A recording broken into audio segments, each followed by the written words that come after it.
जय श्री कृष्णा दोस्तों। भाग्य का लिखा कभी नहीं मिटता। ये एक पंडित और यमदूत की कहानी है।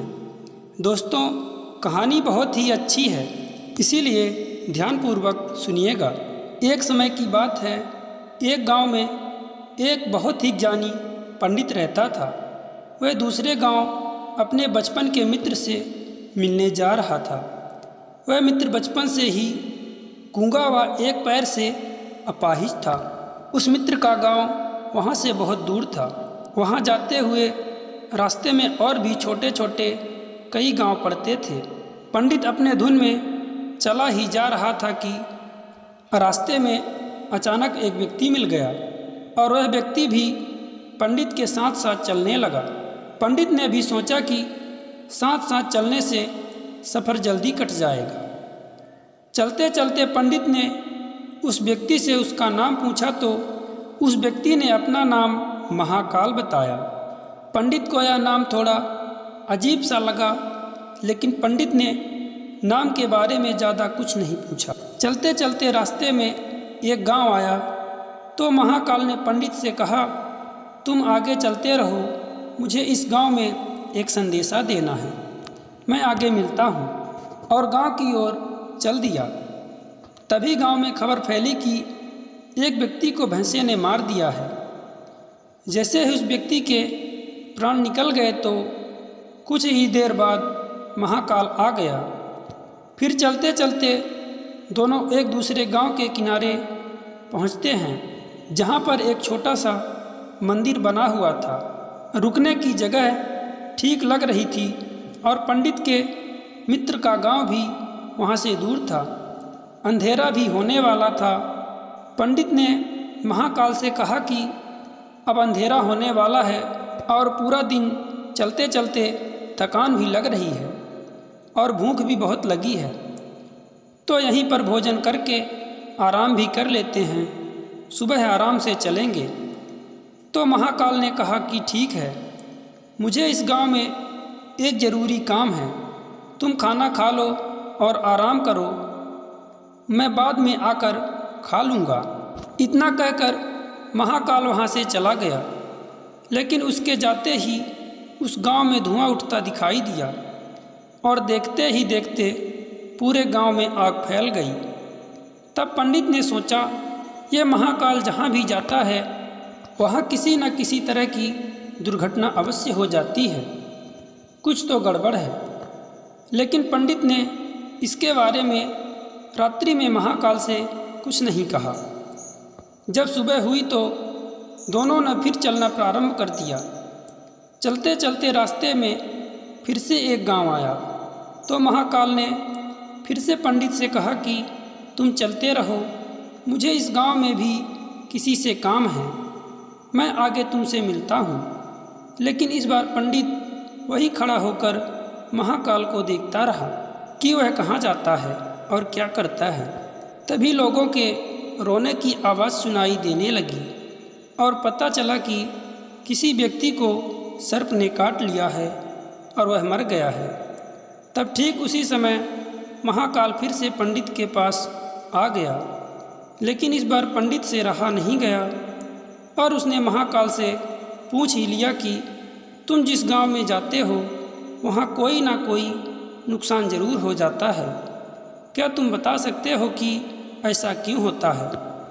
तो महाकाल ने कहा कि पंडित जी, मुझे आप तो ज्ञानी मालूम पड़े थे, इसीलिए मैं आपके साथ चलने लगा था, क्योंकि ज्ञानियों का संग बहुत ही अच्छा होता है। तो आप अभी तक समझ नहीं पाए कि मैं कौन हूँ। तब पंडित ने कहा कि मैं समझ गया हूँ, लेकिन मेरे मन में शंका है, अगर आप ही अपना उपयुक्त परिचय दें तो मुझे आसानी होगी। तो महाकाल ने कहा कि मैं यमदूत हूँ और यमराज की आज्ञा से उन लोगों के प्राण हरण करता हूँ जिन लोगों की उम्र पूरी हो चुकी है। हालांकि पंडित को इस बारे में पहले से ही शंका थी, फिर भी पंडित महाकाल से यह बात सुनकर घबरा गया। लेकिन पंडित ने फिर से हिम्मत करके पूछा कि ऐसी बात है तो, और तुम सच में यमदूत हो तो बताओ, अगली मृत्यु किसकी है? तो यमदूत ने कहा कि अगली मृत्यु तुम्हारे उसी मित्र की है जिससे तुम मिलने जा रहे हो, और उसकी मृत्यु का कारण भी तुम ही बनोगे। इतना सुनकर पंडित डर सा गया कि यह महाकाल अगर सच में यमदूत हुआ तो इसकी बात भी सत्य ही होगी, और उसके कारण मेरे बचपन के सबसे प्रिय मित्र की मृत्यु हो जाएगी। इसीलिए यही ठीक होगा कि मैं अपने मित्र से मिलने ही ना जाऊं। कम से कम मैं उसकी मृत्यु का कारण तो नहीं बनूंगा।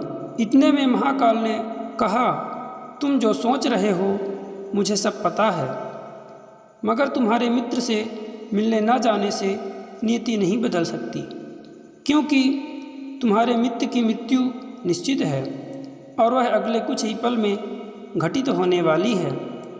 पंडित को यह सब सुनकर एक झटका सा लगा, क्योंकि महाकाल ने उसके मन की बात जान ली थी, जो एक साधारण व्यक्ति के लिए असंभव है।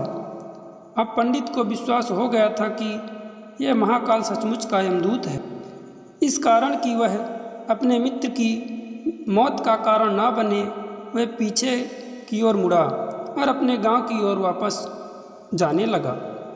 जैसे ही पंडित पीछे की ओर मुड़ा, उसका मित्र उसकी ओर तेजी से आता दिखाई दिया, जो पंडित को देखकर अत्यंत खुश दिखाई दे रहा था।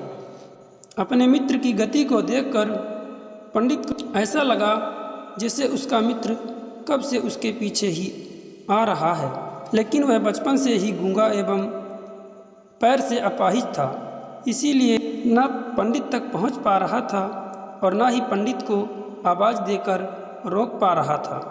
लेकिन जैसे ही वह पंडित तक पहुंचा तो अचानक ही उसकी मृत्यु हो गई। पंडित अचंभित होकर महाकाल की ओर देखने लगा, जैसे कि वह पूछना चाह रहा हो कि यह क्या हो गया। महाकाल ने पंडित के मन की बात जान ली और कहा कि तुम्हारा मित्र पिछले गांव से ही तुम्हारे पीछे पीछे आ रहा था, लेकिन वह अपाहिज और गूंगा होने के कारण तुम तक नहीं पहुंच सका।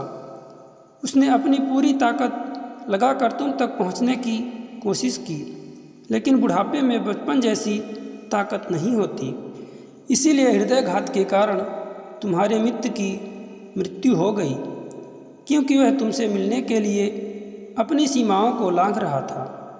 इसीलिए अपने मित्र की मृत्यु का कारण तो तुम ही बने।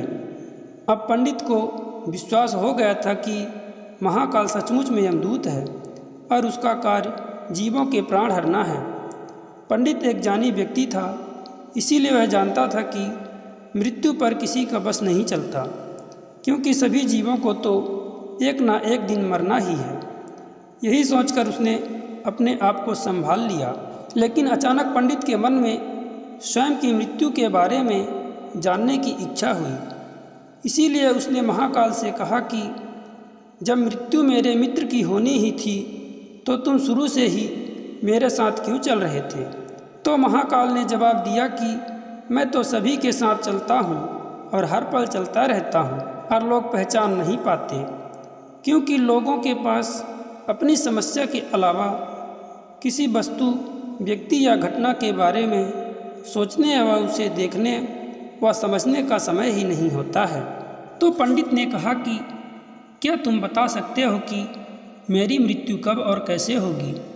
तो महाकाल ने कहा कि हालांकि किसी सामान्य जीव या व्यक्ति को यह जानना उचित तो नहीं है, क्योंकि कोई भी प्राणी अपनी मृत्यु को जानकर खुश नहीं रह सकता, लेकिन तुम ज्ञानी प्रतीत होते हो और अपने मित्र की मृत्यु को इतनी आसानी से देखकर सह गए। ये सब देखकर लगता है कि तुम अपनी मृत्यु के बारे में जानकर दुखी नहीं होोगे।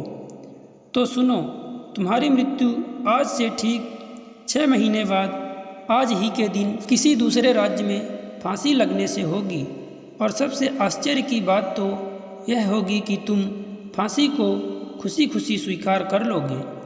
इतना कहकर महाकाल वहाँ से चला गया, क्योंकि अब उसके पास रुकने का कोई कारण नहीं था। अब पंडित ने भी अपने मित्र का अंतिम संस्कार करके वहाँ से अपने गांव चला गया, लेकिन कोई भी व्यक्ति कितना ही ज्ञानी क्यों ना हो, अपनी मृत्यु की बात जानकर दुखी तो होता ही है और मृत्यु से बचने के लिए कुछ न कुछ उपाय तो करता ही है। सो पंडित ने भी किया। पंडित विद्वान था, इसीलिए उसकी पहचान अपने राज्य के राजा तक थी। तो पंडित ने सोचा, राजा के पास तो कई ज्ञानी मंत्री होते हैं, तो मृत्यु से संबंधित समस्या का कोई ना कोई तो समाधान निकाल ही लेंगे। और यह सोचकर पंडित राज दरबार में पहुंच जाता है और राजा को सारी बात कह सुनाता है। राजा ने अपने मंत्रियों को बात बताई और उनसे सलाह मांगी। अंत में सभी मंत्रियों ने विचार विमर्श करके कहा, अगर पंडित की बात सही है तो उसकी मृत्यु भी 6 महीने के बाद ही होगी, लेकिन मृत्यु तब होगी जब वह दूसरे राज्य में जाएगा। यदि पंडित दूसरे राज्य में जाए ही ना तो मृत्यु भी नहीं होगी।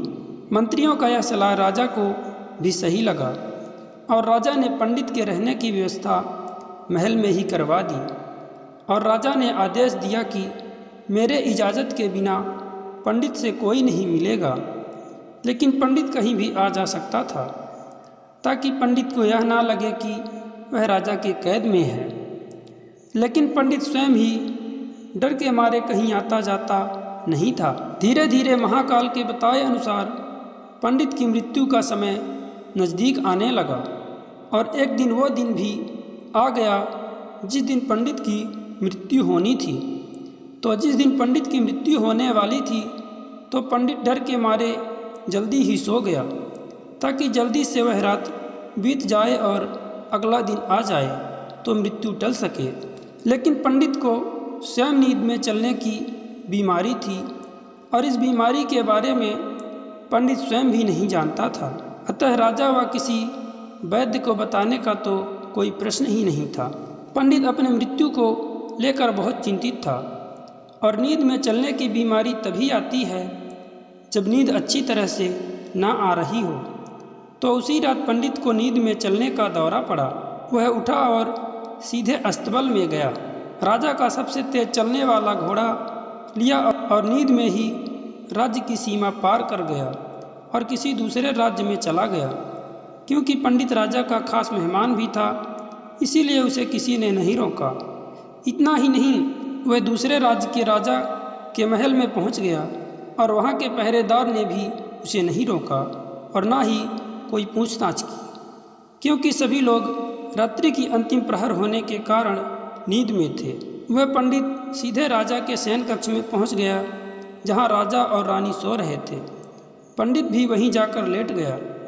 जब सुबह हुई तो राजा ने पंडित को रानी के बगल में सोया हुआ देखा, जिससे राजा बहुत क्रोधित हो गया और पंडित को गिरफ्तार कर लिया गया। पंडित को तो कुछ समझ में ही नहीं आ रहा था कि वह दूसरे राज्य में कैसे आ गया और राजा के शयन कक्ष में सो गया। लेकिन वहाँ ये सब सुनने वाला कौन था? राजा ने पंडित को दरबार में हाजिर करने का आदेश दिया। कुछ समय बाद पंडित को दरबार में लाया गया। राजा ने पंडित को देखते ही फांसी लगाने की सज़ा सुना दी, क्योंकि राजा बहुत क्रोध में था। फांसी की सज़ा सुनकर पंडित कांप गया। फिर भी कुछ हिम्मत करके राजा से कहा कि महाराज, मैं नहीं जानता कि राजमहल में कैसे पहुंचा, तो यह भी नहीं जानता कि आपके शयन कक्ष में कैसे आया और आपके किसी पहरेदार ने मुझे रोका क्यों नहीं। लेकिन मैं इतना जानता हूं कि आज मेरी मृत्यु होने वाली थी और होने भी जा रही है। राजा को यह बात थोड़ी अजीब लगी, लेकिन राजा ने कहा, तुम्हें कैसे पता कि आज तुम्हारी मृत्यु होनी है? आखिर तुम कहना क्या चाहते हो? राजा के इस सवाल से पंडित ने पिछले 6 महीने की कहानी बता दी और बोला, महाराज, मेरा क्या किसी भी आम व्यक्ति में इतना साहस नहीं कि वह राजा के शयन कक्ष में राजा की उपस्थिति में रानी के पास सो जाए। राजा को पंडित की बात पर थोड़ी सत्यता दिखाई दी, परंतु उसने सोचा कि यह मृत्यु से बचने के लिए महाकाल और अपनी मृत्यु की मनगढ़ंत कहानी सुना रहा है। तब राजा ने कहा कि यदि तुम्हारी बात सत्य है तो और आज तुम्हारी मृत्यु का दिन है, जैसा कि महाकाल ने तुमसे कहा था, तो तुम्हारी मृत्यु का कारण मैं नहीं बनूंगा। लेकिन बात झूठी निकली तो निश्चित ही आज तुम्हारी मृत्यु का दिन होगा।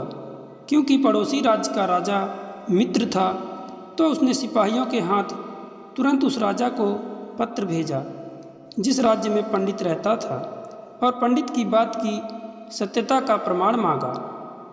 भेजे गए सैनिक शाम तक लौटे और राजा से कहा कि महाराज, पंडित जो बोल रहा था वह बिल्कुल सत्य है।